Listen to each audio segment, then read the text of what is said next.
Welcome to the Deep Dive, the show where we take a deep dive into, well, anything and everything health and wellness. And this is specifically for all of our friends over at the Detox Health YouTube channel. Today, we're going to be taking a closer look at something that we all use every single day, salt. You know, that stuff that makes our food taste better. But did you know that there's a whole world of salt out there? Beyond just your familiar table salt, we've got pink Himalayan salt, sea salt, and even varieties with names like fleur-de-sel and Celtic sea salt. It's enough to make your head spin.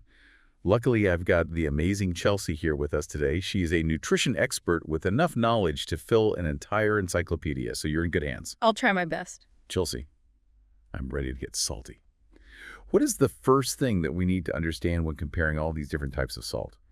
Well, you might be surprised to learn that despite all the fancy names and colors, all salts are primarily sodium chloride. And that sodium chloride is actually crucial for our bodies. Okay, so it's not just about flavor. Not at all. Sodium chloride helps regulate fluid balance. It ensures our nerves can send signals and even allows our muscles to contract. It's pretty important stuff. Wow. So we literally need it to function. But I know there's a lot of hype around certain types of salt, like pink Himalayan salt being healthier. What's the truth there?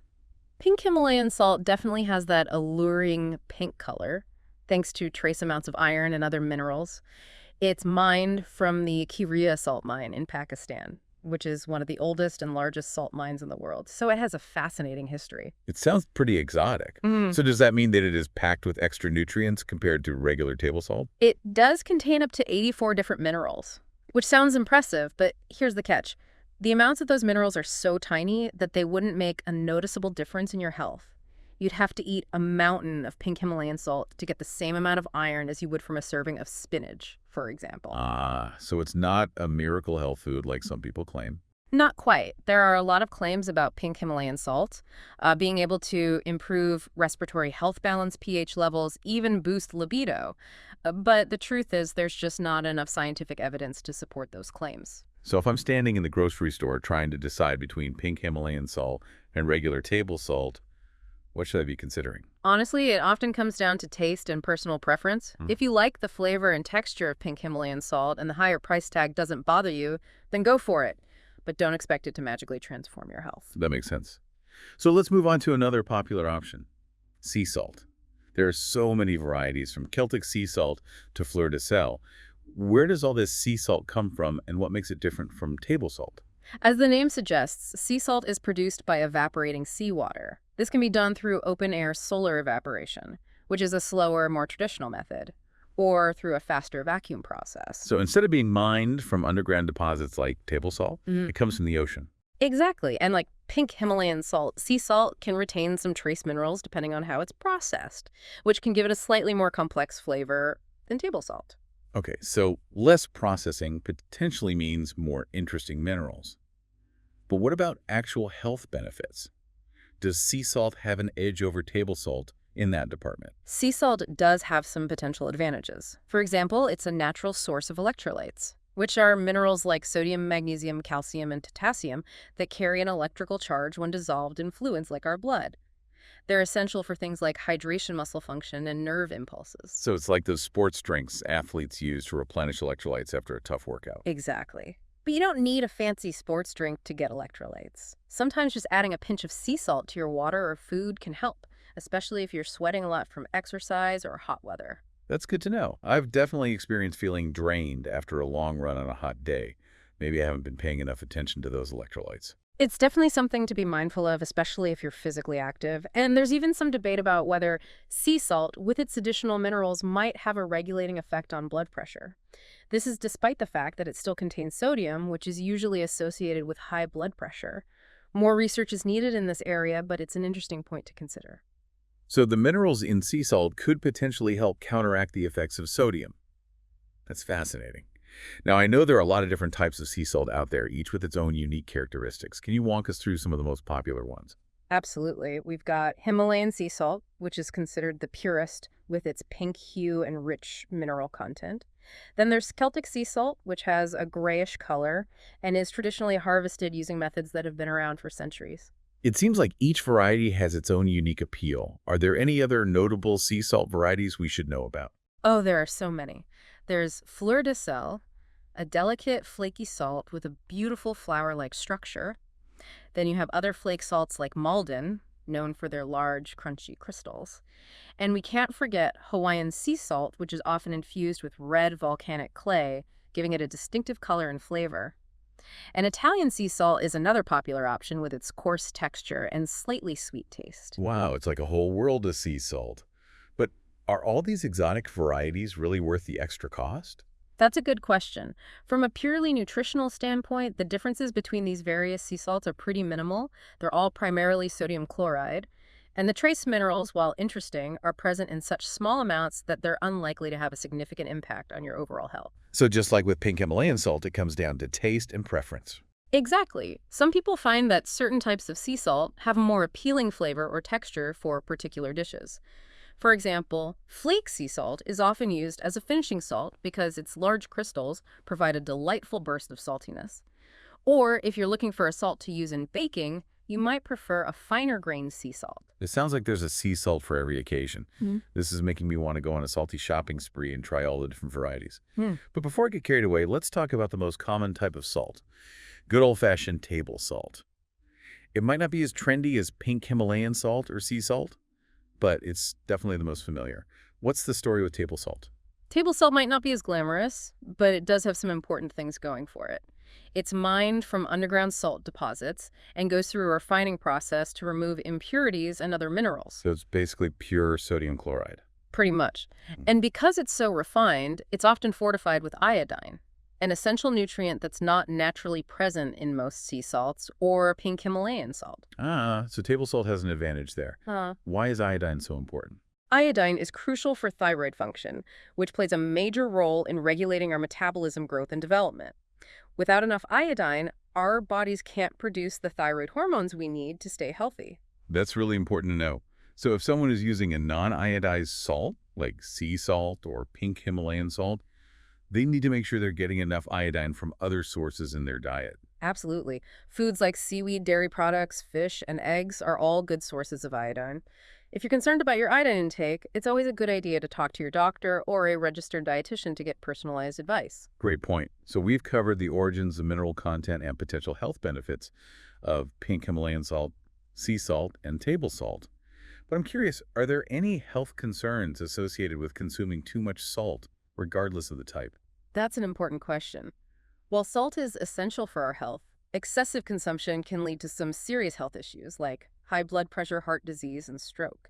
That's why it's so important to be mindful of our salt intake, no matter what type of salt we're using. So even if we're choosing fancy sea salt or pink Himalayan salt, we still need to be careful about how much we're using. Absolutely. No matter which type of salt you choose, moderation is key.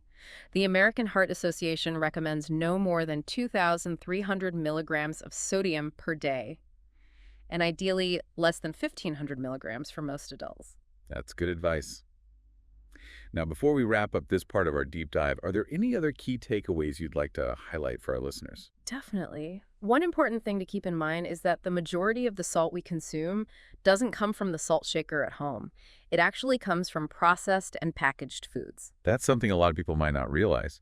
So even if we're careful about how much salt we add to our cooking, we could still be consuming way too much without even knowing it. Exactly. That's why it's crucial to read food labels carefully and be mindful of the sodium content in the foods we're eating. Excellent advice, Chelsea. This has been incredibly insightful, and I'm already feeling much more salt savvy. And for our listeners, if you're enjoying this deep dive into the world of salt, stick with us for part 2, where we'll go even deeper. And be sure to check out the Detox Health YouTube channel for a wealth of information on all things health and wellness. You won't regret it. We'll be right back after a quick break. You know, it's amazing how something as basic as salt can have so many nuances. It's like we've only just scratched the surface. I know, right? It's definitely more complex than I ever imagined. One thing that came up in our research and that I'm still a bit curious about is the role of iodine. We talked about how table salt is fortified with iodine, while sea salt and pink Himalayan salt typically aren't. So does that automatically make table salt the healthier choice? It's not quite that black and white. While iodine is definitely crucial for thyroid health, as we discussed earlier, most people can get enough iodine from other dietary sources, like seaweed, dairy, fish, and eggs. So if you're eating a balanced diet, you're probably getting enough iodine, even without using iodized salt. Does that mean choosing a non-iodized salt is okay for most people? In many cases, yes, but it really depends on individual dietary habits and needs. If you're concerned about your iodine intake, it's always best to talk to your doctor or a registered dietitian to get personalized advice. They can help you determine if you need to be more mindful about your iodine intake or if using iodized salt is a good option for you. That makes sense. It's always good to get personalized advice when it comes to nutrition. Now, switching gears a bit, I remember reading about something called anti-caking agents in table salt. What exactly are those, and should we be concerned about them? Anti-caking agents are additives that prevent the salt from clumping together, which helps it flow freely from the salt shaker. They're mostly for convenience, so you don't end up with a big solid chunk of salt. So they're not really adding any flavor or health benefits. What are they made of, and are they safe to consume? Some common anti-caking agents include potassium ferrocyanide, calcium silicate, and silicon dioxide. They're generally considered safe by regulatory bodies like the FDA, but some people prefer to avoid them altogether for personal reasons or dietary preferences. So it's another one of those personal choice things, like with iodized versus non-iodized salt. If someone is concerned about additives, are there salts that don't contain them? Yes, exactly. Sea salt and pink Himalayan salt are typically less processed and don't contain anti-caking agents. They're good options for people who are looking for a more natural, less refined salt. Good to know. Now, I also remember reading about some pretty interesting non-dietary uses for salt, particularly pink Himalayan salt. Things like bath salts, salt lamps, even salt caves. Are there any actual health benefits to these, or is it mostly hype? There's definitely a lot of hype surrounding those non-dietary uses of pink Himalayan salt. Some people believe that salt lamps can purify the air or that salt baths can soothe sore muscles and joints. It does sound relaxing. Is there any scientific evidence to support those claims, or is it more of a placebo effect? Unfortunately, the research on those non-dietary uses is pretty limited, and there's not much scientific evidence to back up the claims. While there's no harm in trying these things if you enjoy them, it's important to have realistic expectations and not rely on them as miracle cures. So it's best to take those claims with a grain of salt, so to speak. Okay, moving back to the culinary uses of salt, I want to circle back to something we touched on earlier, electrolytes. Can you explain a bit more about what they are and why they're so important, especially in relation to sea salt? Of course. Electrolytes are minerals that carry an electrical charge when dissolved in fluids like our blood. They play a vital role in a wide range of bodily functions, including regulating fluid balance, maintaining a healthy pH level, ensuring proper nerve function, enabling muscle contractions, and even keeping our heart beating steadily. Wow, they sound pretty essential. So how does sea salt help with electrolytes? Is it because it's less processed? Sea salt naturally contains a good amount of those key electrolytes. We talked about sodium, magnesium, calcium, and potassium. So if you're sweating a lot, either from exercise or hot weather, consuming sea salt can help replenish those lost electrolytes and keep your body functioning properly. Ah, that's why athletes often drink sports drinks that contain electrolytes. But you're saying we can get those same benefits from sea salt. Exactly. You don't necessarily need those sugary sports drinks to get your electrolytes. Sometimes adding a pinch of sea salt to your water or food can be just as effective.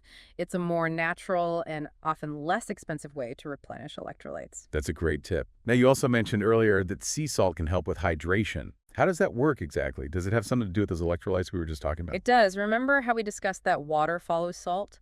Well, when you consume sea salt, those electrolytes help your body hold on to more water, keeping you hydrated. So it's not just about drinking enough water. It's also about having enough electrolytes to help your body retain that water.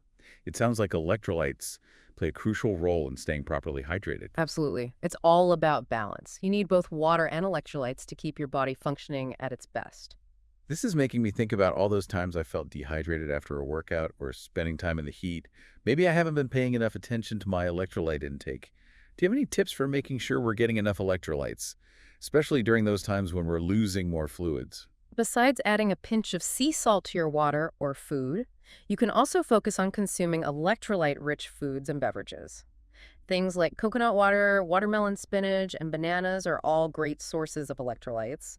And as we discussed, if you're concerned about your electrolyte intake, talk to your doctor or a registered dietitian for personalized advice. Those are great tips.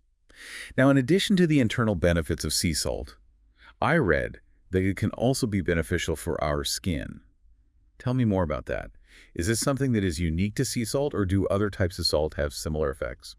Sea salt is often used in bath salts and scrubs because of its mineral content and slightly abrasive texture. Some people find that it can help improve skin hydration, reduce inflammation, and even alleviate symptoms of skin conditions like eczema and psoriasis. However, it's worth noting that these benefits aren't exclusive to sea salt. Other types of salt, like Epsom salt, which is magnesium sulfate, can also offer similar benefits for the skin. So a relaxing salt bath could be a good way to pamper yourself and potentially benefit your skin at the same time. Are there any precautions we should take when using salt on our skin? Exactly. Just be sure to moisturize your skin afterward, as salt can sometimes be a bit drying, especially if you have sensitive skin. It's always a good idea to do a patch test first if you're trying a new salt product, just to make sure your skin doesn't react negatively. That's a good reminder.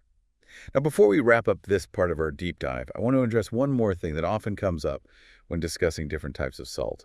There's a lot of talk about pink Himalayan salt being able to balance the body's pH levels, but to be honest, it always sounds a bit too good to be true to me. What are your thoughts on that? I understand your skepticism. While pink Himalayan salt does contain a variety of minerals, the quantities are so tiny that they're unlikely to have a significant impact on your body's pH. Your body has natural mechanisms in place, primarily through your lungs and kidneys, that do a remarkable job of regulating your pH. They don't need any special help from fancy salts. So it's another one of those health claims that we should take with a grain of salt, so to speak. It seems like it's important to be discerning when it comes to the information we're bombarded with about different foods and their supposed health benefits. Absolutely. It's always a good idea to be critical of marketing claims and look for scientific evidence to support them. Don't believe everything you read, especially when it comes to health and nutrition. Great advice, Chelsea. This deep dive into the world of salt has been incredibly enlightening. We've learned so much about the different types of salt, their unique characteristics, their potential benefits, and the importance of being mindful consumers. But there's still more to uncover. Stick with us for part 3, where we'll wrap up our salty adventure with some practical tips for choosing the right salt for your needs and preferences. Welcome back to the deep dive. I feel like we've gone swimming in the sea of salt knowledge today. What an incredible journey. It has been fascinating, hasn't it? Who knew there was so much to learn about this everyday ingredient? Right. But now that we've explored all the different types of salt, their potential benefits, and even busted a few myths, I'm wondering about the practical side of things. If I'm standing in the grocery aisle faced with a wall of salt, how do I actually choose? What are some key things to keep in mind? First and foremost, trust your taste buds. Think about what kind of flavor and texture you're looking for. If you love that satisfying crunch of coarse sea salt, go for it. Or maybe you prefer a finer texture like table salt for everyday use. So there's no right or wrong answer when it comes to choosing salt. It's all about personal preference. Exactly. Choose a salt that you enjoy and that will enhance your culinary creations. After all, cooking should be a joyful experience. That's great advice. But what about those of us who are trying to watch our sodium intake? Any tips for navigating the world of salt while still being mindful of our health? Absolutely. No matter what type of salt you choose, remember that moderation is key. Be mindful of how much salt you're adding to your food during cooking. And remember, we talked about how most of the sodium in our diets actually comes from processed and packaged foods. So reading food labels carefully is crucial if you're watching your sodium intake. That's such an important point. It's so easy to overlook the hidden salt in processed foods. Any tips for decoding those food labels? Pay close attention to the serving size and the amount of sodium per serving. And don't be fooled by labels that claim to be low sodium or reduced sodium. Those terms can be misleading. Always check the actual numbers to make an informed decision. That's a great reminder. Those numbers don't lie. Now, before we wrap up, I have one last question for you. What is your personal go-to salt? What do you reach for when you're in the kitchen? Oh, that's a tough one. I actually like to have a variety of salts on hand for different purposes. For everyday cooking, I usually reach for a good quality sea salt. But for finishing a dish or adding a special touch, I love the delicate crunch of Maldon flake salt. And sometimes I just can't resist the beautiful pink hue and subtle mineral flavor of Himalayan salt. Sounds like you have a well-stocked salt collection. Yeah. I'm inspired to branch out and try some new varieties myself. I encourage everyone to explore the world of salt and find the types that they love the most. It can really elevate your cooking and bring a new dimension of flavor to your meals. This has been such a fascinating deep dive into the world of salt. Thank you for sharing your expertise with us today. It was my pleasure. I always enjoy talking about salt. And for our listeners, if you're looking for even more insightful information on all things health and wellness, Be sure to check out the Detox Health YouTube channel. They've got a wealth of knowledge to help you live your healthiest life. Don't forget to subscribe so you don't miss out on any of their amazing content. That wraps up our deep dives into the world of salt. We've debunked myths, explored the science, and hopefully left you feeling empowered to make informed choices about this essential mineral. Remember, when it comes to salt, choose what you enjoy, use it in moderation, and savor every delicious bite. This is Brian signing off for the deep dive. Until next time, happy salting.